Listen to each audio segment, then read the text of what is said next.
Na celjskem sejmu Altermet je 15. marca potekala zaključna prireditev projekta Ekopaket za šolsko leto 2012-2013. Nagradili so najboljše tekmovalce, ki so kreativno ustvarjali iz odpadne kartonske embalaže za mleko in sokove Kems. Natečaj, na katerega je prispelo 209 projektov, je že 7. zapored organizirala Ekošola, kjer opažajo velik porast prijaviteljev. Dalje več je prijav, več je osnovnih šol, več je srednjih šol in kar je zanimivo, kreativnost z tem odpadnim materialom, lahko rečem celo surovino tetrapaka je zelo velika. No. In to mislim, da v tem trenutku, da res potrebujemo, da otroci ne samo da odlagajo, ampak dejansko znajo nekaj narediti praktično iz nič. Tako stvar, ki v bistvu ni samo za enkratno porabo, ampak je lahko v bistvu se uporabi, ne reče od razstave kakorkoli. No. Nosilec projekta Ekopaket je podjetje Tetra Pak, v imenu katerega je nagrajence in udeležence pozdravil Gregor Cerar.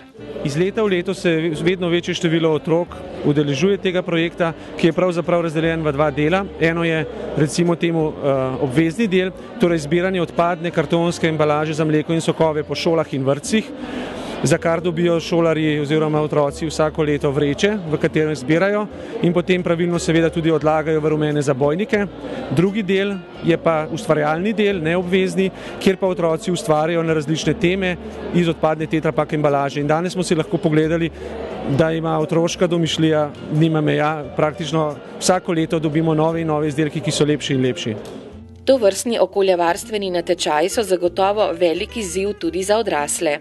Vemo, da otroci v tem primeru lahko vzgajajo odrasle in Tetra Pak z raznimi izobraževalnimi materiali, ki jih vsako leto distribuira otrokom v šolah, ozavešča oziroma dviguje to ekološko zavest, da je potrebno embalažo ločevati, da je potrebno Tetra Pak embalažo zložiti, predno se odloži v zabojnike, le na ta način potem seveda embalaža lahko konča v reciklaži. In danes smo si tudi lahko pogledali izdelke podjetja Lukart, ki so narejeni iz reciklirane odpadne Tetra Pak embalaže, torej toaletni papir, robčki, in te izdelke otroci tudi lahko v šolah uporabljajo, tako da imamo praktično krog zaključen. Partner v projektu je tudi podjetje Ljubljanske mlekarne, ki si želijo, da bi v prihodnje še bolje sodelovali z Ekošolo. Mi smo že kot samo podjetje eko ozaveščeni in želimo nekako na ta način sodelovati in naše kupce, potrošnike ozaveščati tudi o tem, kako je dobro biti eko. In to me veseli, da smo pri tem projektu, zaradi tega, ker nekako odpiramo oči, da je narava in eko obnašanje v tem svetu zelo pomembno in je prav, da se tega držimo in da sodelujemo v tem projektu. Eko iniciativa Valtex d.o.o. se je k projektu letos pridružila prvič. Eko iniciativa je skupnost podobno mislečih ozaveščenih podjetij in ustanov v Sloveniji, ki imajo karkoli skupnega s tako imenovano objektno higieno. Eko iniciativa je tudi ne samo ekološki projekt, ampak je tudi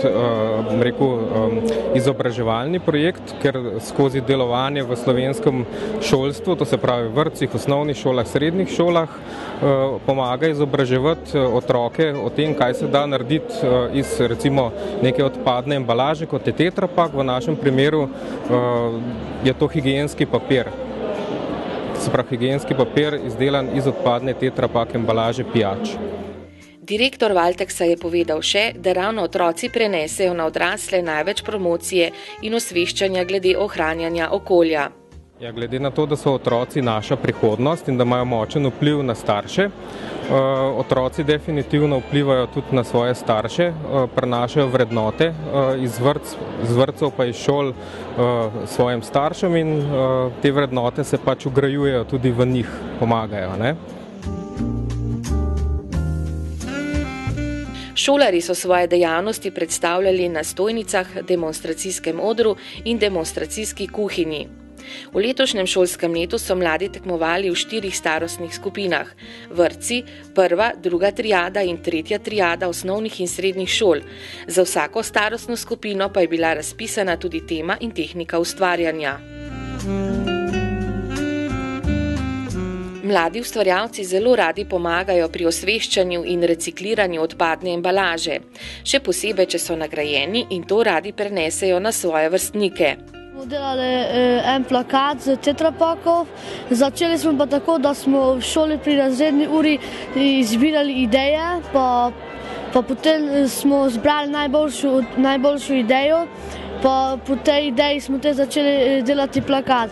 Pa vsak je mogel prinesti vsaj nekaj tetrapakov, da smo lahko delali. Izrezali smo tetrapake in na to naredili mozaik. To je dobro zato, ker se naprej še v življenju znamo obrniti, kako napredovati. Letos prvič so podelili nagrado tudi za najboljši film, kako z odpadno Kems ravnamo pri nas doma, dopoldne učenec, popoldne učitelj. Nagrado so prejeli učenci ekodetektivi osnovne šole Livada, Ljubljana.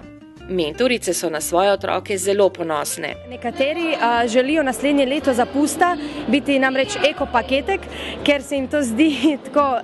Predstavili smo ga kot enega našega prijatelja, tako da smo zelo ponosni na naše otroke, na naše ekodetektive. Pa mogoče naj povejo eno pesmico, ki so oni sami se pač izmislili in ki so se predstavili s to pesmico. Evo, kar. Ekopaket, dober za znored, te vabi, da embalažo pridno pospravi. Doma ali v šoli, nikoli si ne dovoli skrbeti menega zaboja, ker to je naloga tvoja. Mentorica iz ljubljanskega vrtca Miškolin, ki je že prejel nagrado, pove, da so otroci še bolj motivirani ob tovrstnih tekmovanjih in nagrajevanjih. Naši izdelki so potem še tako razstavljeni, kot tudi vedno gledamo, da so uporabni, kar pomeni, da jih izdelamo tako, da jih malimo ali kot v igralnici, oziroma letos smo se odločili recimo za podstavke za kozarce, ki so vse skozi uporabni, jih otroci uporabljajo vse skozi ob pitju čaja, ob pitju sokov. Zbrane je na podelitvi pozdravila tudi celjska podžupanja Darja Turk. Predstavnica z resornega ministrstva Lucija Lukić-Soršak pa je povedala, da so vložili kar nekaj napora, da bi ljudi spodbudili k ločenemu zbiranju odpadkov. V zadnjih 3 letih smo zmanjšali količine odloženih komunalnih odpadkov za skoraj 20%, ali z drugimi besedami od 307 kg na prebivalca smo v letu 2011 odložili samo še 204 kg komunalnih odpadkov. Sicer seveda so to neki uspehi, vendar še vedno moramo storiti veliko. S projektom Ekopaket želijo osveščati in spodbuditi čim več mladih, njihovih mentorjev in staršev, kako pravilno ravnati z izpraznjeno kartonsko embalažo za mleko in sokove, saj je odpadna Kems koristna surovina za izdelavo novih izdelkov. Otroci so ločeno zbirali odpadno kartonsko embalažo skozi celo šolsko leto. Seznanjali so se, iz katerih surovin je sestavljena Kems, zakaj je pomembno, da odpadno Kems odvržemo v zabojnik za embalažo, kakšna je pot od uporabnika do recikliranega izdelka, kako in kje poteka recikliranje. Najmlajši so ustvarjali okrasne izdelke, uporabne šolske pripomočke, nakit, obutev, košare, podstavke za kozarce, računalnike, obleke in razne druge uporabne stvari za dom. Namen projekta je bil dosežen. Mladi so se naučili, da je pravilno ravnanje s Kems in drugimi odpadki nujno, le tako bo naša zemlja ostala čist in vesel planet.